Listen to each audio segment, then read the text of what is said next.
Hi, welcome to All Things Possible TV. We're excited to have you here with us. I'm Kris, and this is... I'm Bill. Bill.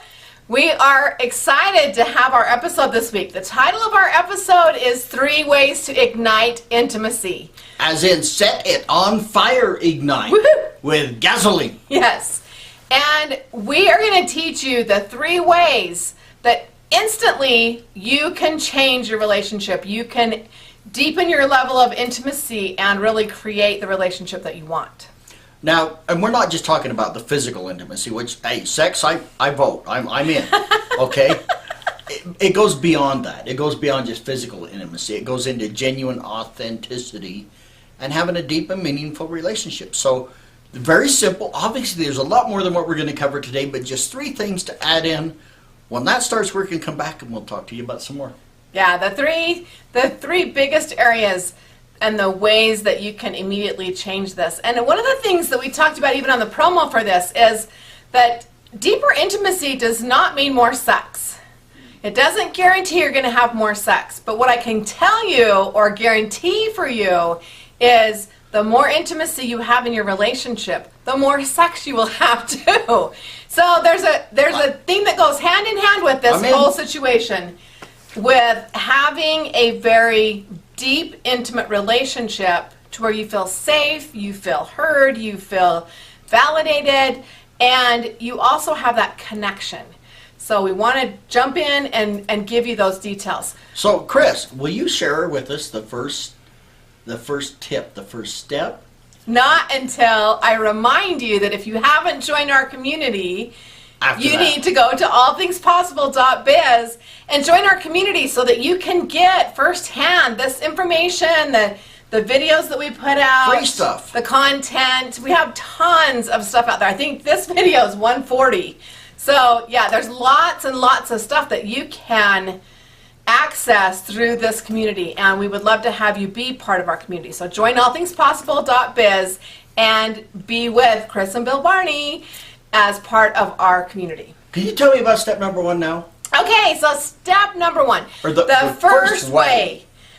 Absolutely, the first way is what I call 10 touches. That's 10 touches. So let me give you a little bit of history here. I've worked with hundreds of clients, but at least 100 of them wanted more intimacy. And I can tell you more than that. Almost every client I've worked with wanted to up the intimacy in their relationship. So the first thing that we talk about is 10 touches. Now there's a whole bunch of research that you can do on the internet, and you can find out all about, they have a research about babies and how many touches for a baby, and how less than 4, they weren't thriving, they were small, they weren't learning their motor skills, they were underdeveloped. If they had 5 to 7 touches, they were about average size, average capability, average cognitively. But if they were held, they were touched, they were coddled that 7 to 10 times, they thrived. Their cognitivity increased, their motor skills increased, their health, their muscle mass was better. So even in babies, but in people, all of us need touch. All of us need that connection. We need that exchange of energy. And you know, the natural course of a relationship is that when we start, we're all about touching, right? Unless you got off to a bad like start. That. Oh, we got to sit by the movie. You got to sit on top of each other. You got to have your legs crossed and your hands together and holding on to each other, and then every as part time, touches. Yeah, as time goes on, we get into, you know, you get further apart. It's more comfortable to sit on your own chair instead of my lap, and we kind of draw away from that.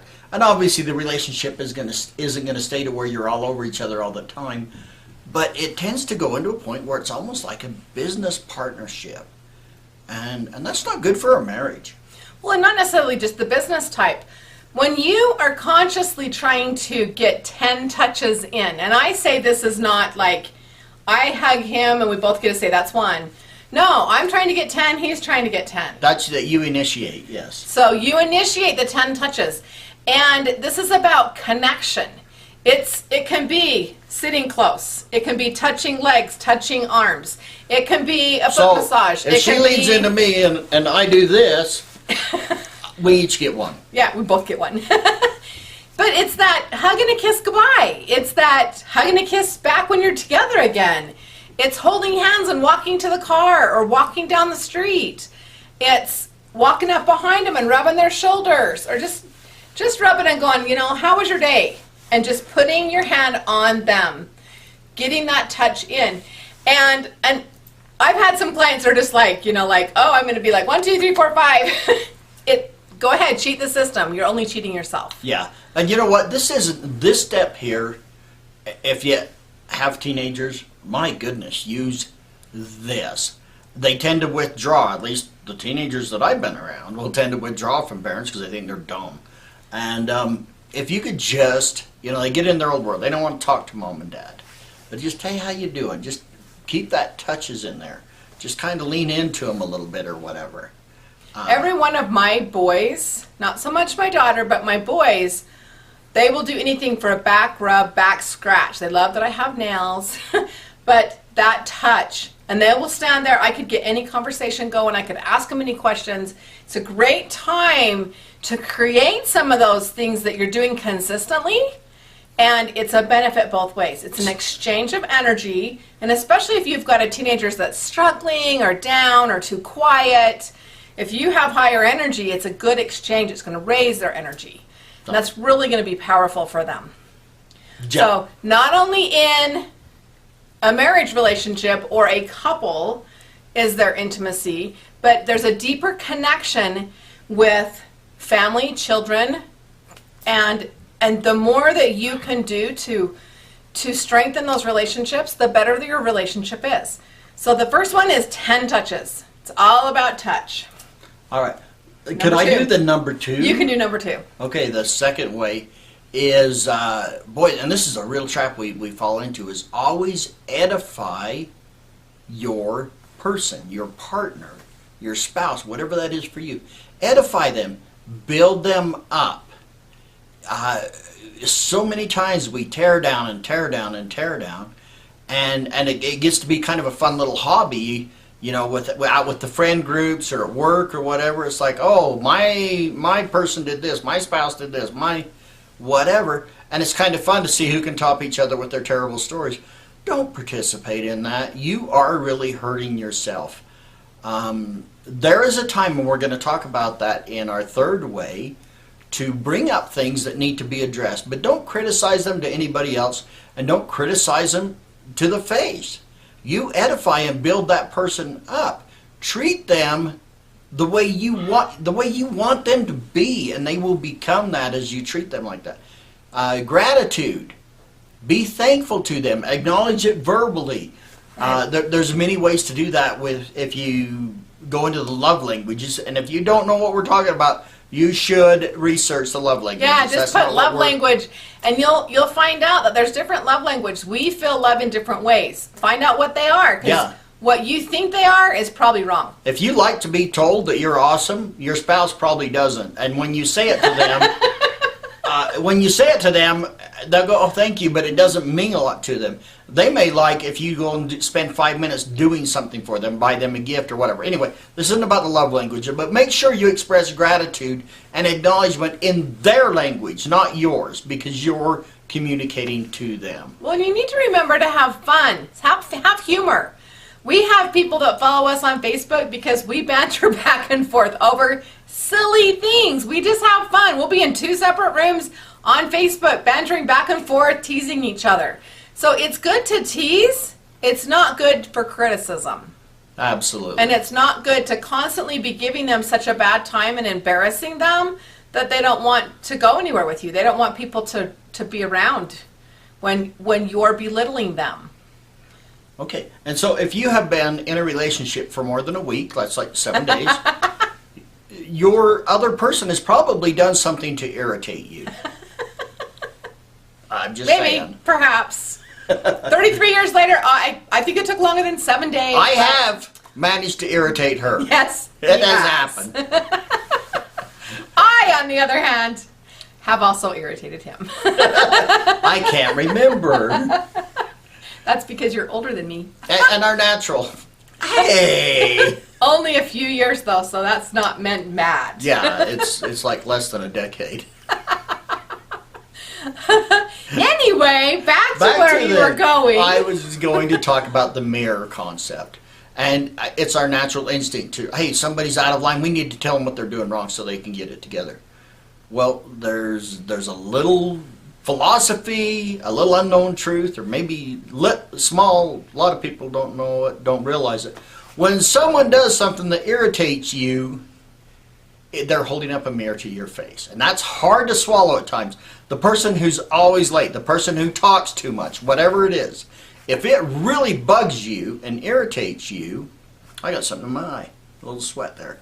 Anyway, if it irritates you and bugs you, it's something for you to clean up in yourself. And once I really got onto this process as an energy healer, I do techniques to clear junk in myself. I started doing these techniques, and she caught on really fast. She's like, what did I do to upset you? Or it says, what are you doing? I'm processing. Hi, what do I do now? What did I do now? And I would tell her, it's none of your business. Yeah, you did something that upset me, but it's my problem, not yours. I'm going to fix it within me first. And when I'm done, if I think I need to talk to you about it, I will. Most of the time I found I didn't need to talk to her about it. And a lot of the time, once it didn't bother me, I didn't notice her doing it. I stopped doing it. I think she quit. I think she could read my mind and quit. And there was never an argument about it. And there is a time when you get to address differences. But you don't have to address every single stinking thing that irritates you, okay? It's your problem, not hers. Or like how you talked about that on our video? Yeah, I'm passionate about that. It's holding up a mirror. There's something inside of you or it wouldn't irritate you. So do what you can. Use your tools to fix that within yourself. And then, yeah, you don't need to have all that constant bickering and fighting. We're going to talk about number 3. About number 3. But number 2, number 1, 10 touches. 10 touches. Touchy, touchy. Okay. And build them up. Edify your partner. No tear down. And number 3. Highs, lows, and tomorrows. Now, what's high, lows, and tomorrows? Okay, why don't you explain that? So highs, lows, and tomorrows is about ending your day in a positive way, but ending it with connection. So the first thing is go to bed together. Same time, go to bed. And you can call it pillow talk, you can call it this quiet time, whatever you want to call it, but actually have conversation. I love having some music in the background, but during this conversation... She doesn't like it when I sing. It's different. And depending on what channel you choose, no, I'm totally kidding. But during this time, you want to talk about the high for the day. What was your big thing? Like, what did you really accomplish that was great? And it can be, I made dinner. It doesn't have to be a huge thing, but it does need to be something that, what was your high for the day? What was your low for the day? Meaning, it really hurt me when you said this. That can be said. And this is a safe place. This is not a time where if I'm talking, he gets to comment. He just gets to take it in. I mean, one thing that I like to bring up is, honey, I did not like it today when I walked by the bathroom 2 different times and you had left both lids up. Yeah, because I have a habit of that. Okay, but I can bring that up. So we talked about the things that your partner does that bothers you. This is a time where you can bring up one thing. And the rule is this is a safe place, as Kris was saying. So if I said, honey, I didn't like it when I was sitting there waiting for you and you just talked forever to your mother on the phone or one of the kids. Whatever. If I was busy, I had a lot going on, whatever that was. And then the rule is I just get to say it and she says, okay, thank you for sharing. Yep. And then that makes her, there's no rule to be discussed there. The rule is you can't argue about it. Back. It's not, they said it and you get to put your 2 pieces in. Now let me tell you why I did that. So you get to think about it and then maybe the next day there might be a time to discuss it. But it gives you both time to settle down and think. It is okay, however, to say, oh my gosh, you're right, I'm wrong, I'm sorry. He's well practiced. Yes, I'm trained, okay? It's okay to say, oh my gosh, I'm sorry, I didn't realize I was doing that, or I know that, but I'm going to work to do better. Thank you for sharing that with me. It's okay to say that. Yeah, but it's not a time for justification. It's a time to acknowledge, accept, and let them have their experience. You are not going to change how they feel. It was their low for the day. Let it be their low. Yeah. But it helps you to be aware of what that low was so that maybe that doesn't happen again. Several benefits here, too, is we just went to one of those wedding breakfast, wedding dinner type things, you know, where they stand up, everybody have advice for the couple. Have you ever been to one of those when somebody didn't stand up and say, never go to bed mad? Okay? That one. Yeah. Oh, well, okay. Actually, yeah, you didn't need to. Anyway. But this gives you a chance. If there's something you're upset about, it gives you a chance to take the pressure off so you can go to bed not mad. It doesn't mean you have to resolve it and have a resolution before you go to bed, but just kind of let that pressure off so you don't go to bed stewing about the one bad thing. You can go to bed thinking about the positive things. So that's your highs and your lows. And then there's the tomorrows. So the way I like to do this is a lot of times lead with the low so that then you can end with the high. So if that's possible, that's great. But always end with what you're going to create for tomorrow. Are you going to create deeper connection? Are you going to create some big project to be completed? Are you going to create an exercise routine that you're going to start? Are you going to create a new friendship? What are you creating for tomorrow? Because if you start that process of creation, it begins right then in your subconscious, and your subconscious all night long works for you to create that. Tomorrow I'm going to have an awesome workout. I'm going to push harder than I did yesterday's workout. Don't get into the trap of saying the same thing every day, just being lazy. I'm going to have an awesome day tomorrow.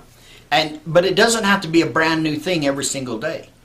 But just what are you going to create? What are you going to do? You get the idea, right? It can be a deeper connection with a child. It can be a phone call. Tomorrow I'm going to create a phone call to my mother.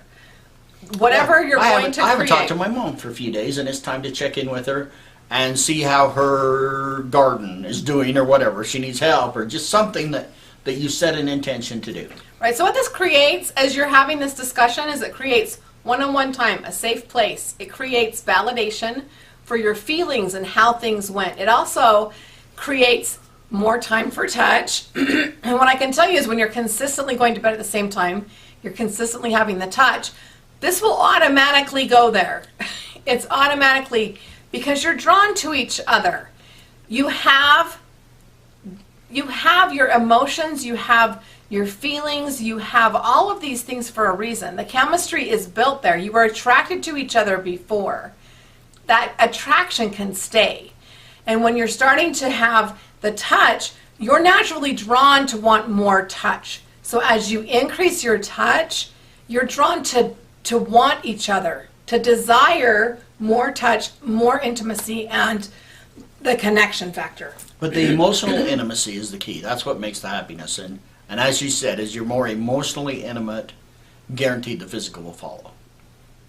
So I hope that you like our 3 ways to ignite intimacy. I can guarantee you, I have done this with hundreds of people and of clients I've worked one-on-one with, and we have seen phenomenal success. Doesn't matter how old you are, how young you are. It's a great way to increase intimacy and to have a deeper connection in your relationship. So if you're already doing some of these things, step it up a little bit. Just recommit to do more, to care more about the other person than you do yourself. And if you do that, you're going to have a good relationship. And that's what it's all about. We love having you here with us. Again, if you want... See, we're intimate. Yes. That was a little bit, Freddie. We love having you here. If you haven't joined our community, join us at allthingspossible.biz and join us next time for our next episode. See ya. See ya. Bye-bye.